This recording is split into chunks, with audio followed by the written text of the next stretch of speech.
Welcome to the SDA Housing Podcast, brought to you by NDIS Property Australia. Before starting this episode, we need to provide a general disclaimer. Information contained in this podcast is general in nature only. It does not take into account the objectives, financial situation, or needs of any particular person. You need to consider your financial situation and needs before making any decisions based on the information in this podcast. And you should consider seeking independent and professional advice for your personal circumstances. All right, let's begin. Hello, everybody. My name is Debbie from NDIS Property Australia, and you're listening to the SDA Housing Podcast, a show that explains, highlights, guides, and brings awareness about all things SDA in this ever-changing NDIS world. We have a couple of special guest speakers with us today. I'm very excited to introduce Jonathan and Kevin from Paramount Homes. Hi, guys. Hi, Debbie. Hey, Debbie. Thanks for having us. Yeah, lovely to have you. You've actually come up to Brisbane to visit us for a few days. So welcome to Brisbane, and you've brought the heat with you? No, actually, I don't think you did bring it from Melbourne. No, it was 40 degrees in Melbourne today. But Seriously? Okay, well, maybe you did send a bit our way because it's a lovely, warm, balmy day here as well, but certainly not 40 degrees. But yeah, we've put on the weather for you, for sure. So today, I had a few questions. I just wanted to ask you a little bit about what you guys do, get some opinions on various aspects of SDA, and just have a little bit of a conversation about Victoria the market. space and the Victorian market specifically. Yeah. So, firstly, can you tell us about Paramount Homes? cool, yeah. So me and Jonathan, so my name's Kevin.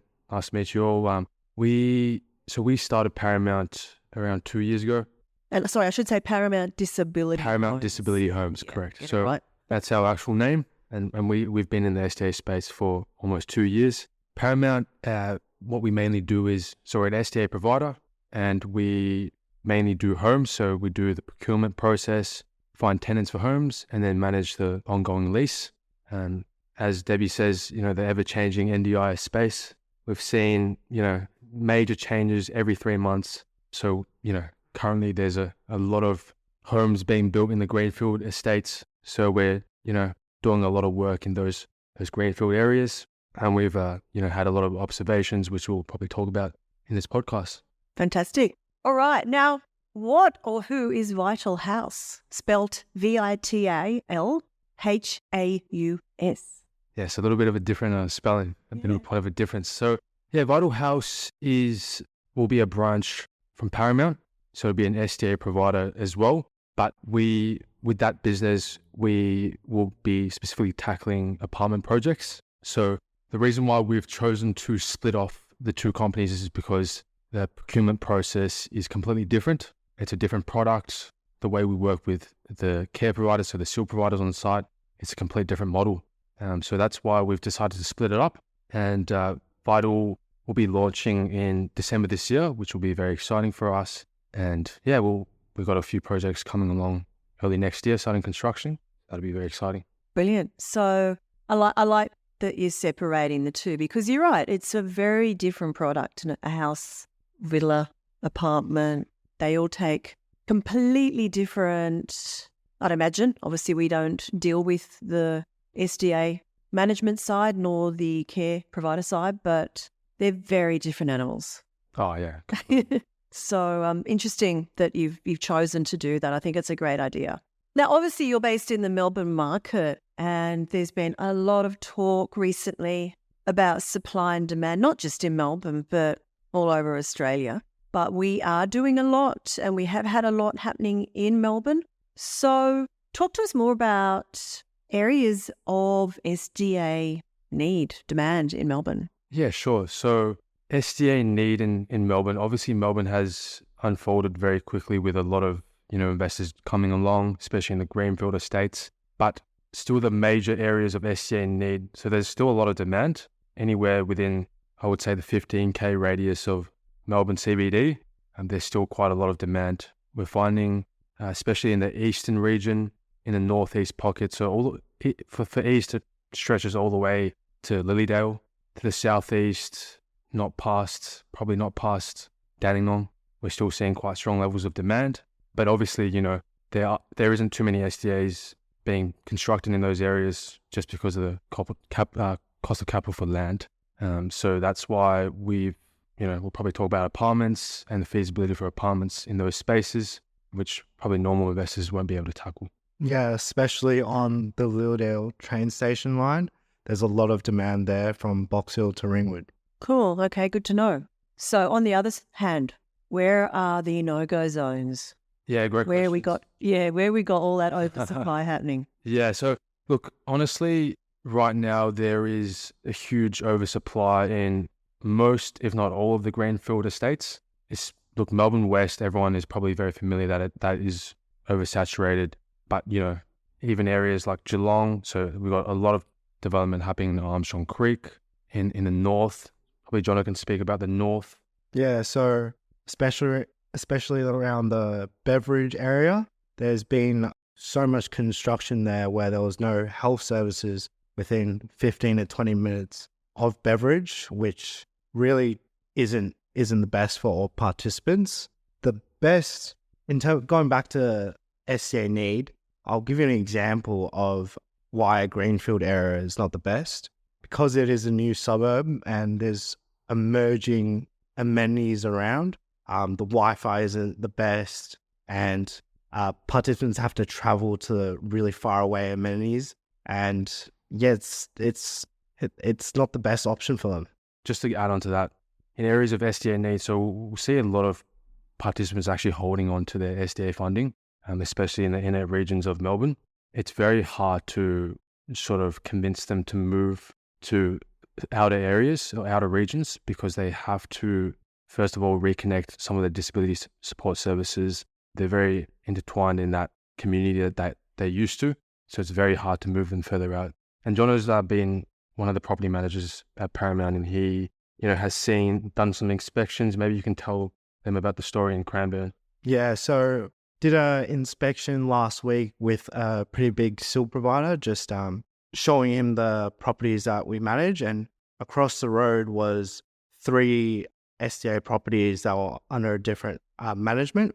And I just had a chat with all the tenants there, and all of them want to move back to Frankston or Dandenong, where it's closer to shopping centres, closer to medical services.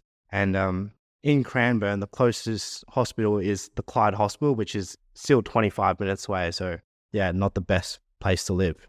And also that that having their own space as well. So a lot of these homes, we see a lot of SDA participants actually wanting single occupancy now. So a lot of people, they may get the 3-to-1 funding, which the NDIS is approving, but they want that, privacy essentially in their own space. So that's why we are as well creating this new brand, Vital Haus. We do believe that, there will be the more popular model for SDA will probably be apartments in the next coming few years. That leads me into my next question. What is your opinion on apartments? Obviously, it's going to be fairly positive because you've built a whole new brand around it. Yeah, definitely. So apartments is, I guess, we've been predicting that it's going to be the future of SDA housing. I think apartments, especially if you're looking at, again, the cost of capital for land, it's very hard to, do a knockdown rebuild project. Even in far out east, especially in like the Maroondah area, you're looking at maybe paying over $1 million for land. So your mum and dad investors are not ever going to touch that product. It's too hard to plan for.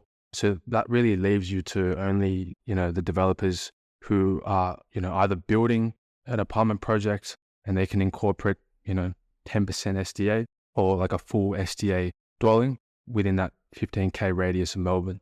So that there's a few probably extra points as well that why apartments are better for participants. So it allows them still to have that community feel because they're in a space with other disabled participants. They have their own private rooms. Exactly. So privacy, a lot of these apartment deals that we're, taking on, they're very spacious. So 2 bedrooms designed in the sense that, for one participant only, you can bring their family members, so this model, if it's done right, it will be a win-win for participants, for the SDA providers, SDA providers, and the investors as well. And I hear what you're saying about a lot of participants saying they want to live on their own. And this goes back to, information that we've known for a couple of years from Housing Hub surveys and searches on the Housing Hub website, which is the predominant housing rental portal online. And I think something like 43% of searches are for single dwellings, single resident dwellings. So we've been talking apartments, as you know, for 2-3 years now. And we do have a lot of stuff in our project pipeline in Melbourne, and totally agree that I think it is the future of SDA because Greenfield is out, it's oversupplied. The inner mid-ring areas, it's just not feasible anymore to develop SDA because it's way too expensive, the land value. So apartments fits two things there. You can firstly afford as an investor, it's a much lower entry price. And secondly, there is a real demand. Even if participants haven't got that funding, they have the choice and control of where they want to live. And that's something I might also get your opinion on is, and I know it's not an easy thing to do for a participant to get their funding changed, but it's certainly not impossible. And I know that's something we've talked about before with you. So someone has house funding 1 to 3, they choose to move into an apartment, the apartment owner is willing to take them with that lower income initially. Tell us briefly about the process for a participant to change their funding to increase it. Yeah, sure, definitely. So look, when we do our procurement process, as I said, it's very different to houses. So with these apartment deals, we'll be marketing the property probably 8 to 10 months beforehand, and we'd be doing a joint marketing venture with these SDA providers.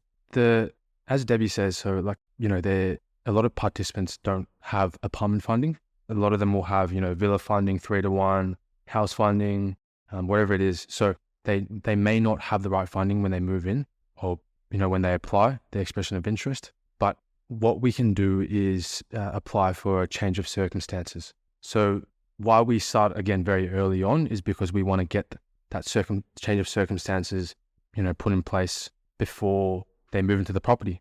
I think Jonathan can probably talk more about how the change of circumstances work. Yeah. So we partner up with Housing Hub, the team that Clarissa heads, and she usually puts together a team that supports the participant through that journey. So they're starting with developing the housing plan, why they want to change to an apartment, and doing the specific OT checks as well. It's a pretty long process. And then they have to resubmit it back to the NDIS for that change. And how often would participants either get that approval to change or be knocked back for that? Yeah, good question. I think it really comes down to how well that change of circumstances is done. So, if you were to do it yourself or find, a random support coordinator to do it that doesn't understand what's needed in the change of circumstances, it probably won't be successful. And the other problem is that it takes a very long time for them the NDIS or NDIA, I should say, to come back with a result. So these participants could be waiting 3 to 6 months and not be approved for that apartment funding. So it's really important that anyone that expresses their interest, we would refer them to the team at Housing Hub and a specific person that is delegated to do these change of circumstances to ensure that we can get 80 or 90% success rate in these change of circumstances. Yeah.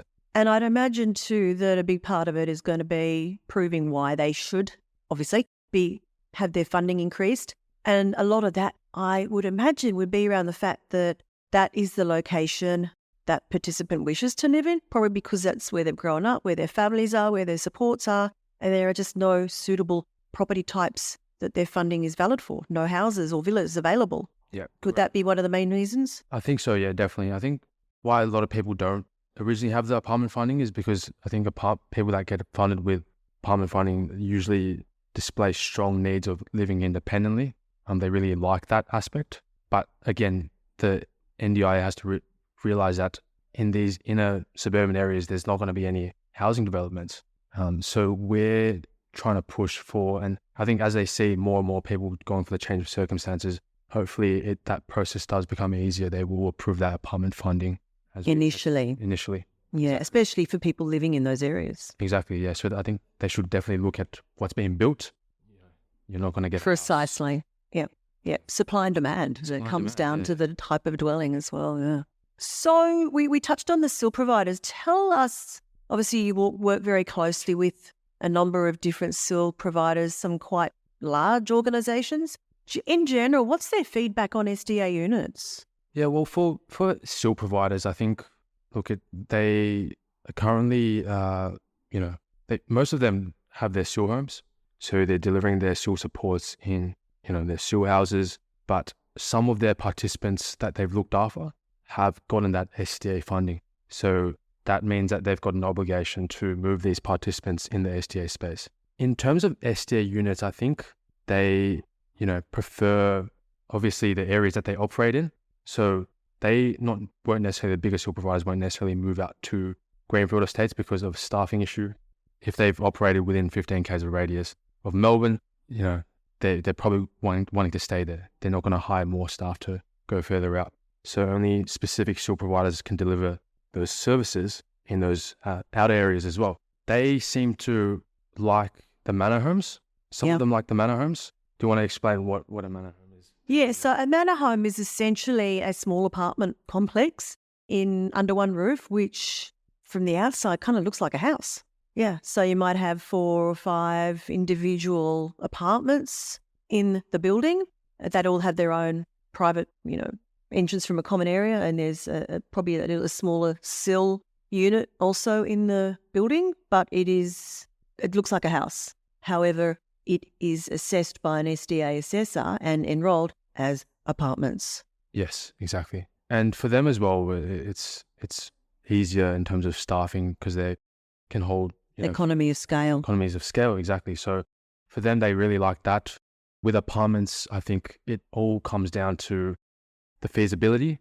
So with these SIL providers, they need a certain number of participants in there to sort of break even or make money. So they, won't take on apartment projects if they're not in areas of high demand. What about the different types of apartments? So obviously there are projects that are solely and wholly an SDA complex, or there are those that are salt and peppered through a larger development. Is there much of a difference between the two when it comes to the way SIL providers look at them? Yeah, so look, we've had some SIL providers that definitely prefer the salt and pepper, but that's not what you're always going to get. I guess, it comes back down to choice and control, getting the participants in areas that, they can intertwine them with normal residents. So that's the appeal that they have for the salt and pepper model, where you've got normal residents mixed with the SDA. But again, the SDA will usually take up, 1 to 2 floors. It'll still be separated, but they do get to share like the amenities, so pools, whether it's a cinema room. So they do like that model. But again, that's not what they'll always get.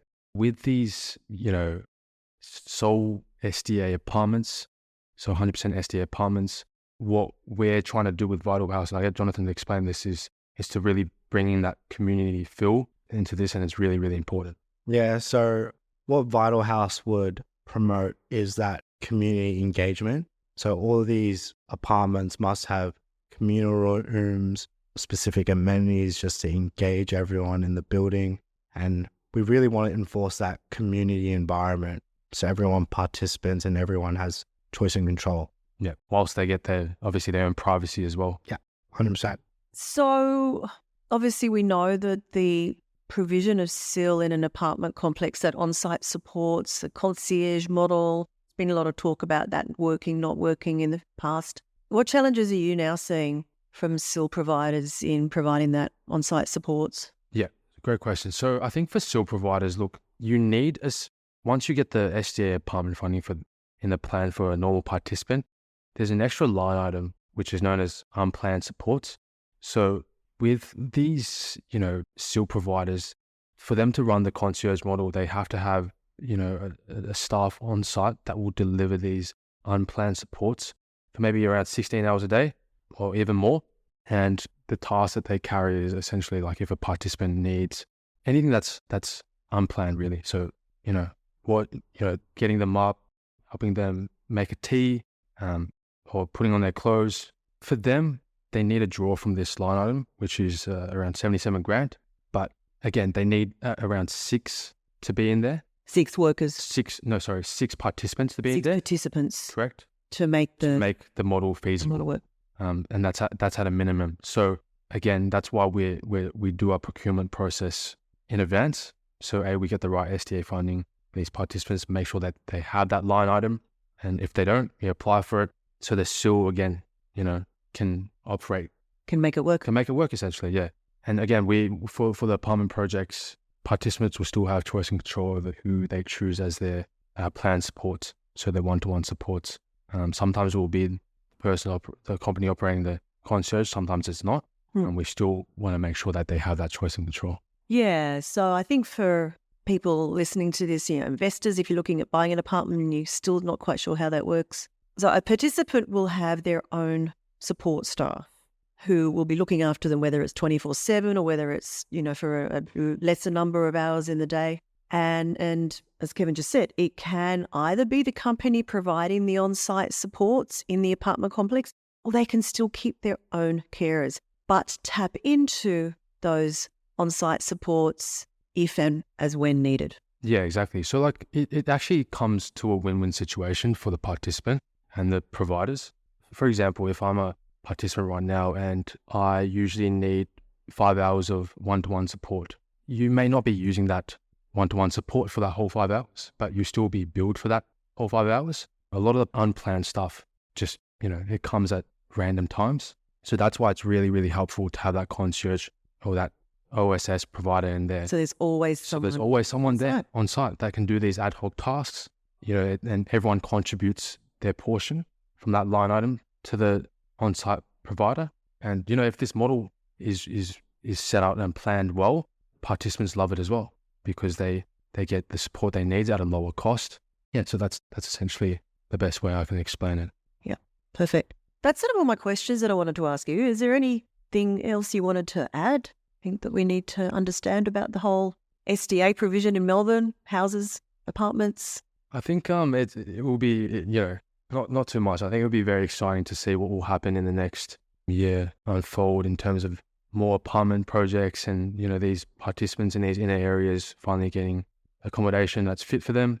And we're certainly excited about getting all these things right before we do kick off these projects. Yeah. Cool. Well, thank you so much to both of you, Kevin and Jonathan, for joining us today. Thanks for having us. Giving us a little bit of your insight into the Melbourne SDA market. And I'm sure that we will be speaking to you more 100%. in the near future. Hope so. And working very closely with you. We're very excited. Thank you. Thanks for having us. Easy. Okay. Thank you everyone for listening, and we'll see you next time.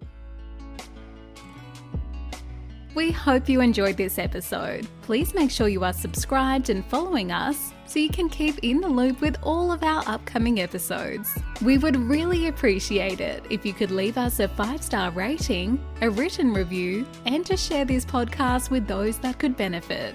Until next time, catch you on the next episode.